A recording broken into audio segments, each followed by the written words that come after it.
Level 1, the kid who looked UP. You are 12 years old in a double-wide outside liberal, Kansas. Your mother keeps a weather radio on the kitchen counter the way other mothers keep a Bible. Always there, always on. She grew up here. She knows what this sky can do, you do not yet. May 18th. The sky turns that color. Not gray, green. Like the inside of a bottle. Like the air itself is sick. You are supposed to be inside. You are on the roof of the storage shed with a disposable camera your grandmother gave you for Christmas, pointing it at a cloud that is rotating slow, and patient, and enormous. Like it has all the time in the world and doesn't care about yours at all. You take 11 pictures. 9 of them are blurry. One of them catches the funnel at the moment it touches down. It's a terrible photo. It's the most important thing you have ever done. You tape it to the inside of your science binder. You look at it every single day for 2 years. Your teacher Mrs. Aldridge writes promising on your tornado report. That one word rearranges something in your chest that never goes back to where it was. Level TWO, the kid who gets serious. You are 16 and you have memoized every variable in the Storm Prediction Center's tornado probability formula. You did not do this for school. You also cannot do long division reliably under pressure, which will matter later. You follow 3 meteorologists on Twitter who have never heard of you. You watch their chase footage at 2 a.m. with headphones on so your mom doesn't know you're awake. You start a journal. Not a diary. A data journal. There is a difference and you will explain it to anyone who makes that mistake one time, firmly, and then never again. That summer you convince your cousin Devin to drive you 3 hours south to watch a supercell die over empty farmland in Meade County. Devin is 18, owns a 2003 Silverado that smells like corn dogs, and thinks this whole thing is deeply weird. He drives you anyway because you are family and because you agreed to buy gas both ways and throw in a bag of sunflower seeds. The storm falls apart 30 miles out. You sit on the hood of Devin's truck in a parking lot in Meade, Kansas, eating gas station hot dogs as the sky goes completely still. Nothing. Blue. Nothing. Devin says, "That's it." You say, "That's it." He drives you home without speaking. You write 7 pages in the data journal about the supercell's collapse. You rate it a 6 out of 10. You are giving the storm a score. The storm does not know you exist. Here is what you do not understand yet. You will spend the next 30 years being humbled by exactly that fact. Level 3, the volunteer. You are 22. Community College Atmospheric Science Program. Sky 1 certified.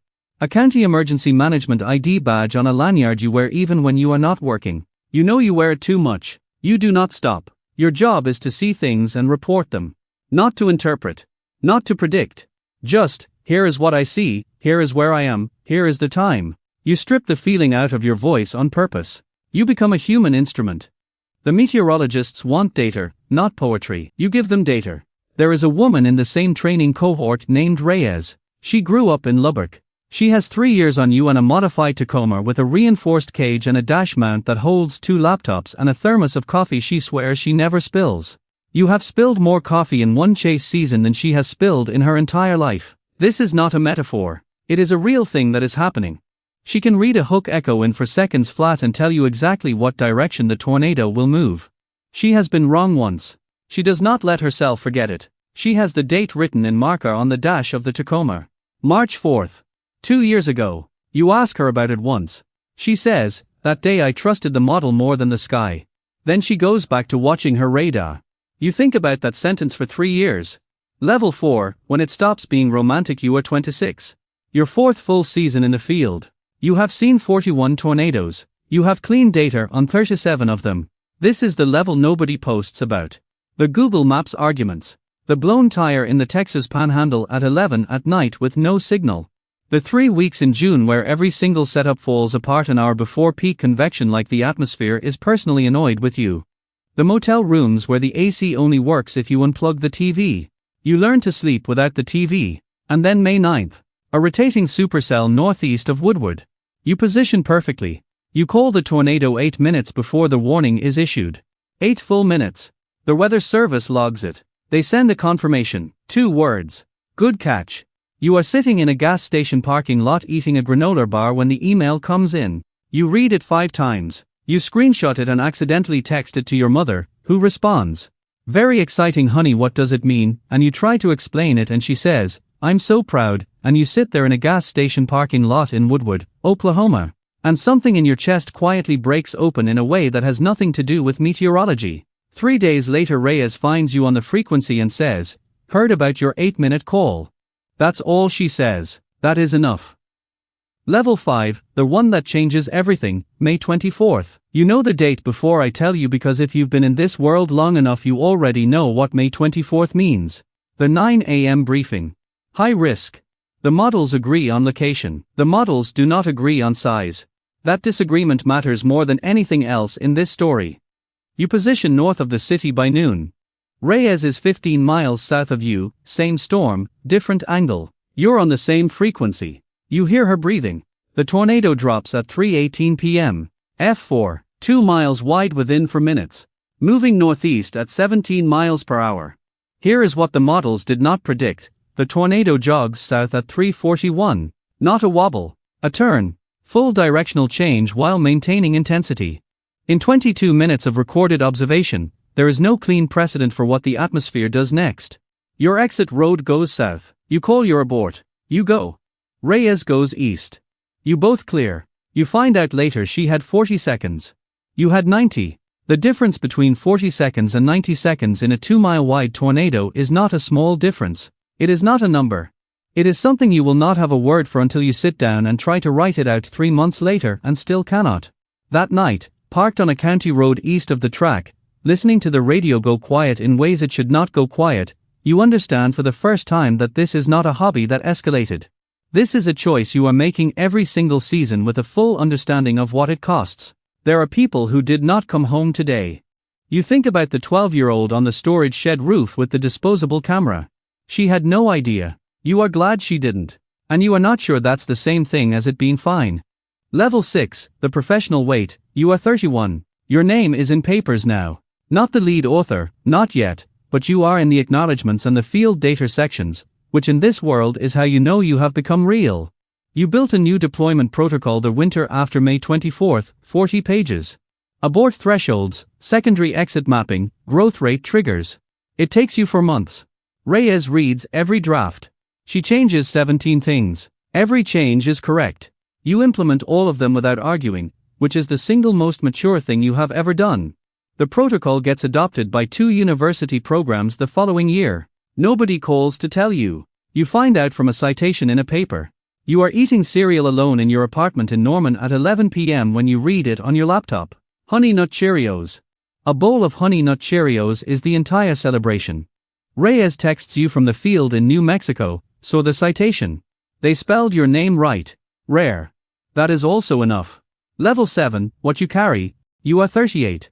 You run a team now. 6 people. 2 trucks that are not yours, equipment that costs more than everything you have ever owned combined. And a graduate student from Iowa who is 24 and builds things without asking permission and whose instincts on storm motion are better than yours were at that age, and you tell her so directly. Because you wasted 2 years not hearing that from anyone and you refuse to be the reason someone else does. You go to conferences. You speak at them. You wear the same blazer every time because it is the only blazer you own and it has held up. You take care of it. It is the one thing in your life you are genuinely gentle with. May and June you do not answer the phone. Everyone who matters knows this. July you come back and it takes 10 days to remember how to be in a grocery store without calculating the nearest exit in relation to the weather. You bring home boudin and a bag of something gas station from every trip as the only apology you have figured out how to deliver in 3 decades. Level 8, the thing you built. You are 44. The radar fleet is yours. The citation count is yours. The 6 field meteorologists running their own programs in 3 states who call you when something scares them, that is yours in the way that nothing with a dollar value ever has been. One of them, 29 and running a program in Nebraska, had a close call in June. Pulled off a Kansas highway shaking. Called you. You talked her through it step by step from a desk in Norman, Oklahoma. You have sat on that exact highway in that exact condition. The knowledge living outside your body. That is what 30 years is for. Reyes retired last spring. Bad knee, 22 years in the field, a paper that reshaped how the National Weather Service classifies rapid intensification events. She sent you a text the day she handed in her badge. It said, "The sky still owes me one." You wrote back, "Collect in May." She sent a thumbs up. You have the text saved. You have looked at it more than you will ever admit. Level 9, the inventory. You are 51. Here is what you have: a left ear that caught 30 years of open window wind and made a permanent decision about it. A knee that gives weather forecasts more accurate than the apps. A blazer that has attended conferences on 4 continents and smells faintly of Oklahoma dust no matter how many times it's cleaned. A protocol in every serious chase program in North America. A graduate student in Nebraska who sees the second tornado forming before the radar does and has no idea she learned it by watching you. And a photo. Terrible photo. Blurry edges, wrong exposure, disposable film. A funnel touching down over a Kansas field, taken by a 12-year-old on a storage shed roof who should have been inside. You still have it. You do not need to explain to anyone why.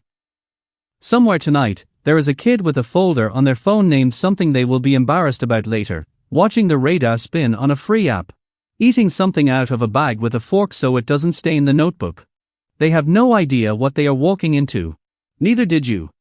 And that is the only reason any of it was ever possible. The storm is still coming. It does not care what you expected. It never did.